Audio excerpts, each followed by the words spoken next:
Hello my dear students, welcome back to my class where every learning is enjoyable. और आज के lecture में हम पढ़ेंगे आवेशों का पुनर्वितरण। यानी बेसिकली हम इसके अंदर करने क्या वाले हैं कि इसमें हमारे पास में क्या होंगे, दो चालक होंगे, ठीक है ना। चालक जिसको हम चालक ए और चालक बी बोल देंगे, ठीक है। तो हम क्या करेंगे, पहले तो इनको दूर रखेंगे, फिर हम क्या करेंगे, इनको किसी चालकीय तार से जो हम जोड़ देंगे, ठीक है। तो जब हम इनको चालक तार से जोड़ेंगे तो आपको पता है कि कुछ चार्ज क्या होगा, तो तार के थ्रू क्या हो जाएगा, कुछ फ्लो हो जाएगा एक दूसरे की तरफ, ठीक है। तो चार्ज क्या होगा, अलग अलग होगा। तो चालन से पहले और चालन के बाद में चार्ज क्या होगा, वो हम जो है वो कैलकुलेट करेंगे। तो चालन के पहले तो हमें पता होता है, और बेसिकली हम जो कैलकुलेट करेंगे वो करेंगे चालन के बाद में जो है वो क्या आवेश होता है। तो यही है कि आवेशों का पुनर्वितरण, यानी इन पे पहले कुछ चार्ज अलग होगा, बाद में कुछ चार्ज अलग होगा, वो जो है वो हम कैलकुलेट करेंगे, ठीक है। फिर उसके बाद हम पढ़ेंगे ऊर्जा हानि, यानी कि जब हम इन दोनों चालक को अगर किसी तार से कनेक्ट करते हैं तो वहां पे क्या होती है, कुछ एनर्जी लॉस होती है। तो वो जब हम वो टॉपिक पढ़ेंगे तब मैं उसको बता दूंगा, क्लियर है। तो सबसे पहले आइए शुरू करते हैं हम और पढ़ते हैं आवेशों का पुनर्वितरण। तो देखिए इसमें होता क्या है। तो सबसे पहले मेरे पास में क्या दो चालक है और दोनों क्या है, आवेशित है, ठीक है।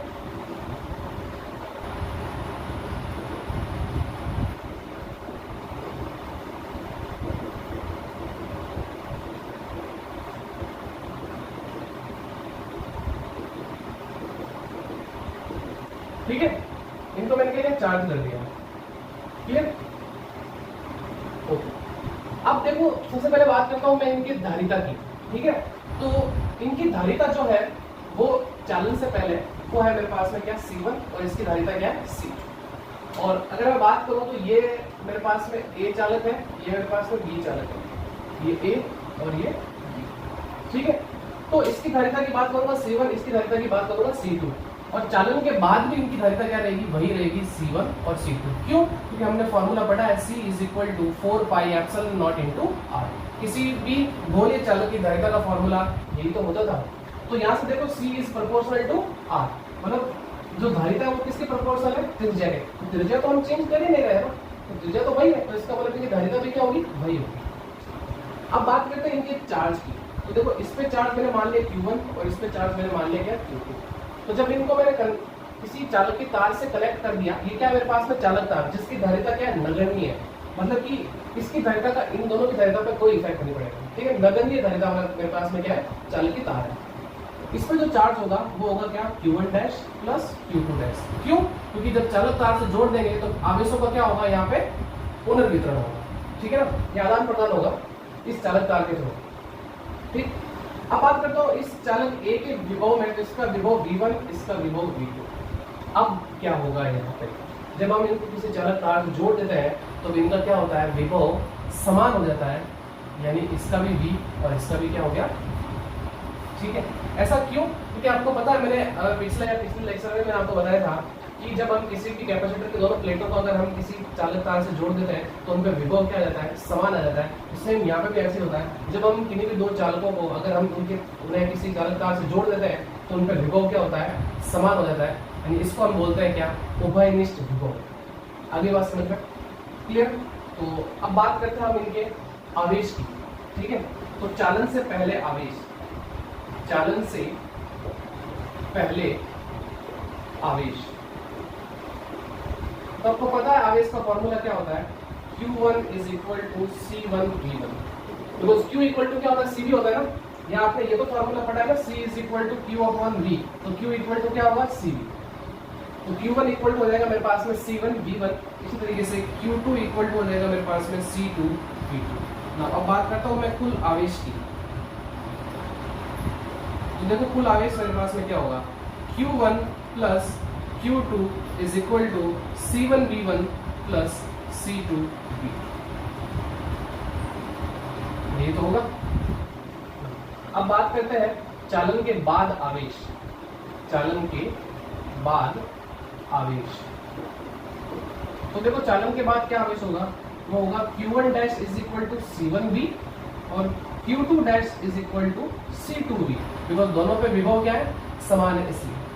ना कुल आवेश, तो देखो कुल आवेश क्या होगा, तो कुल आवेश वही Q1 dash plus Q2 dash = C1V plus C2V।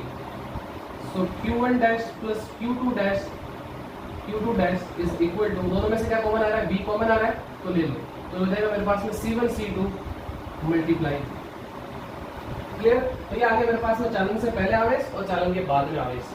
अच्छा मुझे ये बताओ, जब मैंने इसको कंडक्टिंग वायर से कनेक्ट कर दिया तो क्या चार्ज में मतलब पहले कुछ चार्ज था और बाद में चार्ज में कुछ कमी या ज़्यादा होगा क्या?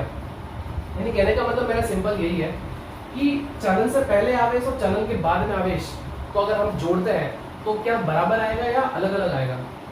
पहली बात तो ये कि ना तो हम चार्ज को उत्पन्न कर सकते हैं और ना ही हम चार्ज को नष्ट कर सकते हैं। सिर्फ चार्ज क्या हो रहा है, यहाँ पे डिस्ट्रीब्यूट हो रहा है, इधर से उधर हो रहा है। यानी यहाँ पे हम लगाएंगे आवेश संरक्षण का नियम, यानी कि चार्ज को हम ना तो उत्पन्न कर सकते हैं और ना ही नष्ट कर सकते हैं। यानी चार्ज पहले और बाद में तो सेम ही रहेगा, बस ये है कि इन दोनों में कुछ था तो बाद में कुछ और हो जाएगा, ठीक है ना। लेकिन ना तो कम होगा ना ही ज्यादा होगा, रहेगा भाई, बस क्या हो जाएगा, डिस्ट्रीब्यूट हो जाएगा, इस पे कम या इस पे ज्यादा, कुछ इस तरीके से, ठीक है ना। अगर सेम होगी दोनों तो क्या होगा, बराबर डिस्ट्रीब्यूट हो जाएगा। बिकॉज हमने पढ़ा है ये चालन, जब हम किसी भी दो चालक को अगर तार से कनेक्ट कर देते हैं तो वो कौन सी विधि होती है, चालन विधि तो होती है। हमने जो है वो आवेशन की 3 विधियां पढ़ी है, ठीक है ना, जिसमें से हमने पहला पढ़ा था क्या, घर्षण द्वारा, दूसरा पढ़ा था हमने क्या, चालन द्वारा, और तीसरा पढ़ा था हमने क्या, प्रेरण के द्वारा। तो यहाँ पे जो मतलब यहाँ पे जो आवेशन की विधि है वो कौन सी विधि है, ये है मेरे पास में चालन विधि, जिसमें हम क्या करते हैं कि या तो हम दोनों चालकों को आपस में टच करवाते हैं या हम किसी तरह से जोड़ देते हैं। तो इसका मतलब कहने का मतलब क्या, दोनों को हम क्या करवा रहे हैं, आपस में टच करवा रहे हैं। और प्रेरण में क्या करते थे, हम उनको दूर ही रखते थे, उनको हम टच नहीं करवाते थे, ठीक है ना, बिना स्पर्श के। तो उसकी तो बात हम कर नहीं रहे, हम यहाँ पे बात कर रहे हैं चालन की, ठीक है। तो बात करूंगा मैं ऊर्जा संरक्षण के नियम से, ठीक है, ऊर्जा संरक्षण के नियम से। तो आपको पता है कि चालन से पहले कुल आवेश और चालन के बाद में कुल आवेश क्या रहेगा, सेम रहेगा, यानी कि Q1 plus Q2 is equal to Q1 dash plus Q2 dash. तो Q1 प्लस Q2 क्या मेरे पास में C1V1 plus C2V2 is equal to Q1 dash plus Q2 dash, मेरे पास में ये रहा C1 plus C2 multiply V। तो यहाँ से अगर मैं जो है वो V कैलकुलेट करता हूँ, वो आएगा मेरे पास में C1V1 plus C2V2 upon C1 plus C2, और इसको मैं लिख सकता हूँ क्या, Q1 प्लस Q2 और फिर divided by C1 plus C2। ये क्या है मेरे पास में, उभयनिष्ठ विभव। इसको क्या बोलते हैं हम, उभयनिष्ठ विभव। क्लियर है? तो अब बात करूंगा मैं कि चालन के बाद में क्या आवेश था, हमें ये तो कैलकुलेट करना है कि चालन के बाद में क्या आवेश था। तो इसका मतलब यहाँ से मैं Q1 डैश की बात करता हूँ, तो वो हो जाएगा मेरे पास में क्या, C1V। तो C1 तो ऐसे कैसे, V की वैल्यू ये रही, इसको रख देते हैं अपन यहाँ। So Q1 plus Q2 upon C1 plus C2 is equal to, अच्छा आपको पता है C इज प्रोपोर्शनल टू क्या होता है, R होता है, यानी C is equal to 4πε0 into R। तो नीचे भी यही आएगा, देखो क्या आएगा मेरे पास में, तो पहले लिख देता हूँ यहाँ पे, देखो कुछ R1 upon R1 plus R2, और ये हो जाएगा Q1 प्लस Q2। ये समझ में आया कि नहीं आया? देखो C1 क्या होगा, 4πε0 इनटू R1 डिवाइडेड बाय, यहाँ पे भी 4πε0 इनटू R1, और ये 4πε0 इनटू R2। तो 4πε0 कॉमन आके कैंसिल आउट हो जाएगा, तो क्या बचा, R1 upon R1 plus R2। तो यही चीज मैंने यहाँ पे की। क्लियर? यहाँ पे समझ में आ गया? ओके। तो अब बात करता हूँ मैं Q2 डैश की। तो Q2 डैश मेरे पास में क्या हो जाएगा, C2V, यानी C2 multiply Q1 plus Q2 divided by C1 plus C2 is equal to, अब क्या आ जाएगा यहाँ पे, R2 upon R1 plus R2, और फिर ये Q1 प्लस Q2। ये है मेरे पास में चालन के बाद में आवेश, यानी आवेशों के पुनर्वितरण के पश्चात जो चालकों पर जो आवेश होगा वो ये होगा, ठीक है। तो जो भी आपको दे रखा हो क्वेश्चन में उसके अकॉर्डिंग आप फॉर्मूला लगा लेना, कोई दिक्कत नहीं है, ठीक है। अब बात करता हूं मैं चालन के बाद आवेशों का अनुपात, तो वो हो जाएगा Q1 dash upon Q2 dash is equal to C1V upon C2V। So V से V cancel out, Q1 dash upon Q2 dash is equal to C1 upon C2। ये याद रखना, ठीक है।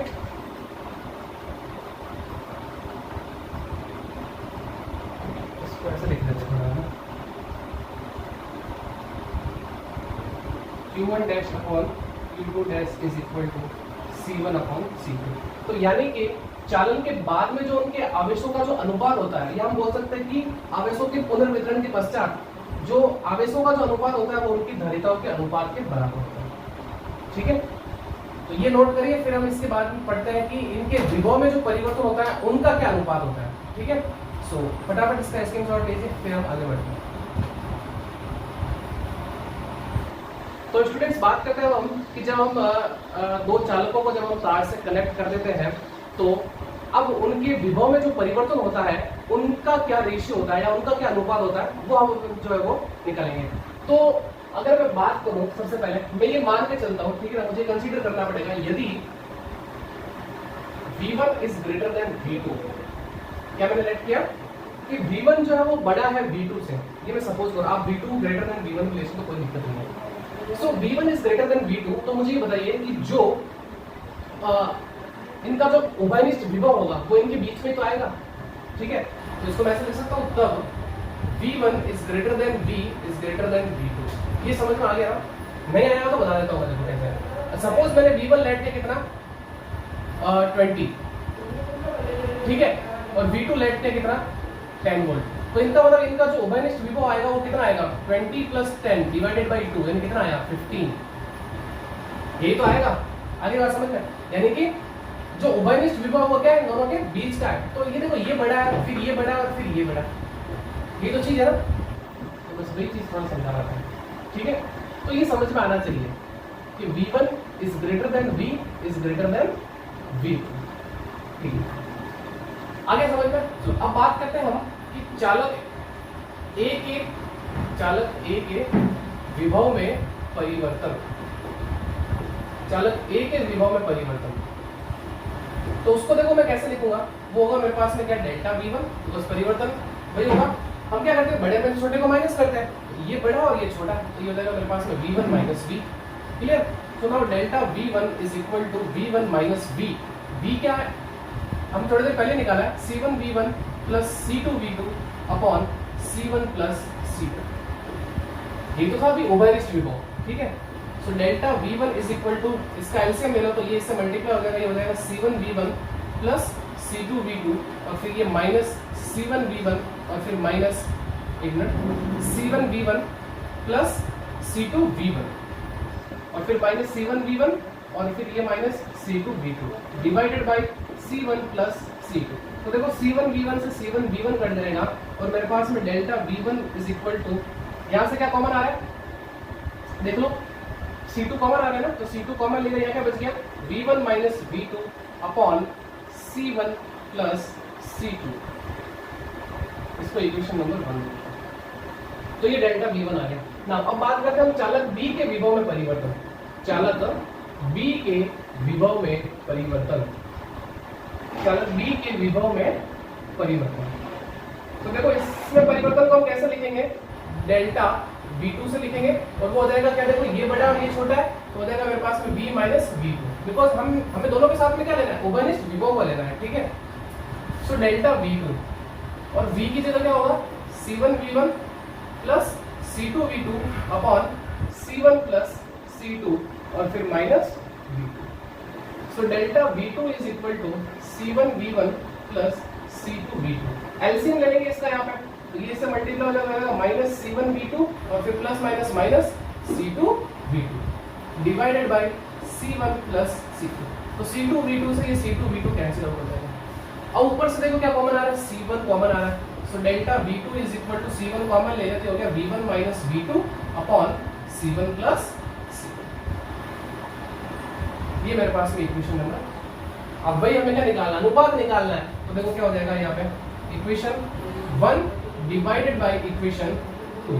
तो delta V1 upon delta V2 is equal to, तो delta V1 की value रख लो, तो C2 multiply V1 minus V2 upon C1 plus C2 divided by C1 V1 minus V2 upon C1 plus C2।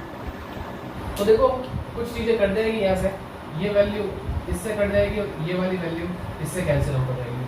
तो मेरे पास में फाइनली जो बचेगा वो delta V1 upon delta V2 is equal to C2 upon C1।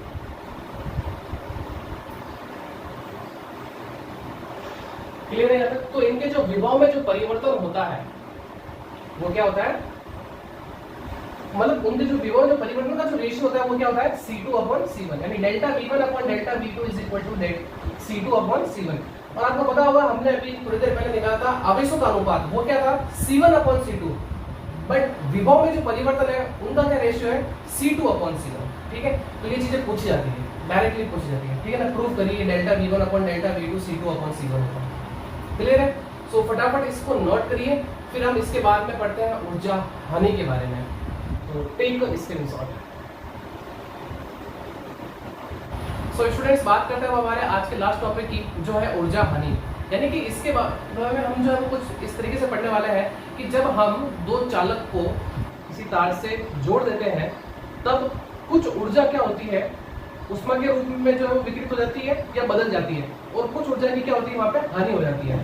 तो जब हम चालक तार से इसको कनेक्ट करते हैं तो जो आवेश का जो फ्लो होता है, आवेश जो प्रवाहित होता है वो किसके द्वारा होता है, वो चालक तार के द्वारा होता है।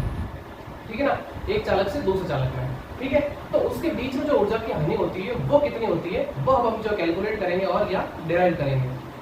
सो आवेशों की पुनर्वितरण की प्रक्रिया में आवेश चालक तार से प्रवाहित होता है, जैसा कि मैंने आपको बताया ना। फलस्वरूप ऊर्जा की कुछ मात्रा क्या होगी, उष्मा के रूप में विकृत होगी, और तथा कुछ ऊर्जा की क्या होगी, हानि होगी। ऐसा क्यों होता है, ऐसा होता है उस चालक तार के प्रतिरोध के कारण। देखो उस चालक तार है, उसका कुछ ना कुछ प्रतिरोध होता है ना। ठीक है, ये लिखा है, तो ऐसा चालक तार के प्रतिरोध के कारण होता है। ठीक है, तो चलिए अब बात करता हूं मैं कि चालन से पहले जो ऊर्जा थी, ऊर्जा कौन सी, स्थितिज ऊर्जा। ठीक है ना, चालन से पहले स्थितिज ऊर्जा, तो देखो वो क्या होगी, उसको मैं U दे देता हूं। ठीक है ना, यानी U1 प्लस U2, यानी एक मतलब मेरे पास में दो चालक है ना, ये पहले चालक की स्थितिज ऊर्जा, ये दूसरे की, दोनों को अपन क्या करेंगे, जोड़ देंगे, मेरे पास में क्या आ जाएगा, चालन से पहले कुल ऊर्जा आ जाएगी, स्थितिज ऊर्जा।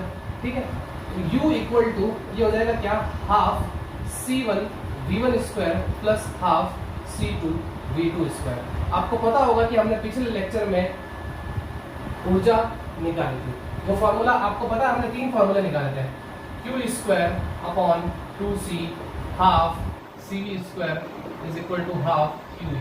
ये तीन फॉर्मूले आपको पता है, हमने डिराइव किए थे ऊर्जा के, जिसमें से मैंने कौन सा, ये वाले यूज किया। ठीक है, सो U इक्वल टू मेरे पास में क्या, हाफ CV स्क्वायर, यानी half C1 V1 square plus half C2 V2 square. तो चालन के बाद स्थितिज ऊर्जा, चालन के बाद स्थितिज ऊर्जा, तो वो हो जाएगी मेरे पास में U डैश, यानी U1 dash plus U2 dash. तो U dash is equal to ये हो जाएगा half C1 V square plus half C2 V square. V क्यों, बिकॉज आपको पता है ना कि जब हम तार से उसको जोड़ेंगे तो विभव क्या हो जाएगा, समान हो जाएगा। तो इसलिए मैं कुछ इसको ऐसा लिख लेता हूँ, देखो यहाँ से हाफ और ये V स्क्वायर कॉमन आ रहा है, तो दोनों क्या करता हूँ, कॉमन ले लेता हूँ, तो ये कुछ इस तरीके से बन जाएगा, यानी कि हाफ कॉमन ले लिया, C1 प्लस C2 और फिर ये V। क्लियर है, इसको इक्वेशन नंबर ऐसे तो होगा, V स्क्वायर कॉमन ले लिया और हाफ भी कॉमन आ गया, तो अंदर क्या बचे, C1 प्लस C2। अब बात करते हैं हम ऊर्जा हानि की। तो ऊर्जा हानि में हम क्या करते हैं, डेल्टा U, इसमें हम क्या करते हैं कि जो ज्यादा होती है उसको पहले, और कितनी कम हुई वही तो है ना, जो पहले तो हमेशा ज्यादा ही होगी ना, ऊर्जा हानि हुई इसका मतलब आपके पास में क्या कमी हो गई ना, तो ये हो जाएगा मेरे पास में U माइनस U डैश, ये ज्यादा होगी और ये कम होगी ऑब्वियसली। सो डेल्टा U की वैल्यू रखो, तो U है मेरे पास में क्या, half C1 V1 square plus half C2 V2 square, फिर माइनस ये वैल्यू रख लो, ये हो जाएगा हाफ C1 प्लस C2 और फिर ये V square. So delta U equal to, दोनों में से देखो हाफ कॉमन ले लेता हूँ, तो अंदर बच जाएगा C1 V1 square plus C2 V2 square minus 1/2, यहाँ से C1 प्लस C2 और V क्या, उभयनिष्ठ विभव जिसकी वैल्यू मुझे पता है वो क्या है, C1 V1 plus C2 V2 upon C1 plus C2, इसका स्क्वायर है तो यहाँ पे भी स्क्वायर कर दो, यहाँ पे भी स्क्वायर। क्लियर? तो देखो ये एक C1 प्लस C2 से ये एक C1 प्लस C2 कट जाएगा, तो आपके पास अब क्या बच जाएगा, delta U equal to half C1 V1 square plus C2 V2 square, फिर माइनस और ये हाफ, यहां से क्या बच गया मेरे पास में, C1 V1 plus C2 V2 का whole square divided by C1 plus C2। Clear? अब इसका एलसीएम ले लेते हैं। So delta U equal to LCM क्या आएगा देख लो, एक तो आएगा 2 C1 प्लस C2, तो देखो यहाँ से 2 से 2 बढ़ जाएगा, C1 प्लस C2 इससे मल्टीप्लाई हो जाएगा, so C1 V1 square plus C2 V2 square multiply C1 plus C2 minus, so 2 C1 plus C2 से ये कट जाएगा, ऊपर वाली टर्म बच जाएगी मेरे पास में C1 V1 plus C2 V2 का होल स्क्वायर। क्लियर है यहाँ तक? चलो अब डेल्टा U इक्वल टू, अब पहले इसका इन दोनों से मल्टीप्लिकेशन करते हैं, फिर इसका इन दोनों से, तो जब इसका मैं इससे मल्टीप्लिकेशन करूंगा तो ये हो जाएगा देखो C1 स्क्वायर और फिर V1 स्क्वायर, फिर प्लस C1 C2 और फिर V1 स्क्वायर, फिर प्लस अब इन दोनों का मल्टीप्लाई C1 C2 और फिर ये V2 स्क्वायर, फिर प्लस अब इसका इससे मल्टीप्लिकेशन तो C2 स्क्वायर और फिर ये V2 स्क्वायर। क्लियर है ना? नो माइनस यहाँ लगा लेते हैं a प्लस b का होल स्क्वायर, तो ये हो जाएगा देखो a स्क्वायर यानी C1 square V1 square plus b square यानी C2 स्क्वायर V2 स्क्वायर, फिर प्लस 2ab यानी 2C1 C2 V1 V2, ये तो होगा ना C1 V1 C2 V2, तो इनको पास में रख लिया है not divide 2C1 plus C2, तो देखो कुछ चीजें कट रही होगी उनको काट दो, तो देखो ये C1 V1 स्क्वायर से ये C1 V1 स्क्वायर कट जाएगा, बिकॉज अगर जब मैं ये ब्रैकेट हटाऊंगा, ये ब्रैकेट जब मैं यहाँ से हटाऊंगा तो आपको पता है कि अंदर साइन क्या हो जाएंगे, माइनस के हो जाएंगे, ये तो पता है ना। तो देखो ये C1 V1 स्क्वायर से C1 V1 स्क्वायर कट गया और C2 V2 स्क्वायर से ये C2 V2 स्क्वायर कैंसिल हो गया। तो देखो आपको ऊपर क्या चीज बच गई, ये और वो वाली, देखो इन तीनों से क्या कॉमन आ रहा है, C1 C2 कॉमन आ रहा है, तो C1 C2 को कॉमन ले लिया, यहाँ क्या बच गया V1 स्क्वायर, यहाँ क्या बच गया V2 स्क्वायर, और वहां से मेरे पास में 2V1 और फिर ये V2 divided by 2C1 plus C2। Clear? ये देखो एक फॉर्मूला बन रहा है a square plus b square minus 2ab, है ना, तो ये हो जाएगा a माइनस b का whole square. So delta U equal to, इसको ऐसे लिख सकता हूँ मैं, half C1 C2 upon C1 plus C2 और यहाँ से ये V1 माइनस V2 का होल स्क्वायर। यही है मेरे पास में ऊर्जा हानि का फाइनल फॉर्मूला। अगली बात समझ में, delta U equal to half C1 C2 upon C1 plus C2 multiply V1 minus V2 का होल स्क्वायर। यह है ऊर्जा हानि का फॉर्मूला। अगर एक चीज और यहाँ पर हो सकती है कि यदि V1 is equal to V2 हो जाए तब क्या होगा, तो ये वैल्यू कट जाएगी, यानी V1 माइनस V2 क्या आ जाएगा 0, और 0 को इस पूरी टर्म से मल्टीप्लाई करोगे तो मेरे पास में क्या हो जाएगा 0, यानी डेल्टा U क्या निकल के आएगा मेरे पास में 0। ये कब होगा, जब V1 और V2 क्या होंगे इक्वल होंगे तब। क्लियर है? तो ये था ऊर्जा हानि, कि जब हम किन्हीं भी दो चालकों को आपस में संयोजित करते हैं, ठीक है ना, उनका संयोजन करते हैं या उनमें आवेशों का जो पुनर्वितरण होता है तो उसमें क्या होता है, कुछ ऊर्जा की हानि होती है, वो ऊर्जा की हानि ये है। क्लियर? सो आज की वीडियो लेक्चर में इतना ही, मिलते हैं नेक्स्ट वीडियो में। तब तक चैनल को ज़्यादा से ज़्यादा शेयर करिए, अगर नए हो तो चैनल को सब्सक्राइब करिए और वीडियोस को ज़्यादा से ज़्यादा लाइक करिए। तो मिलते हैं नेक्स्ट वीडियो में, तब तक thank you and good bye.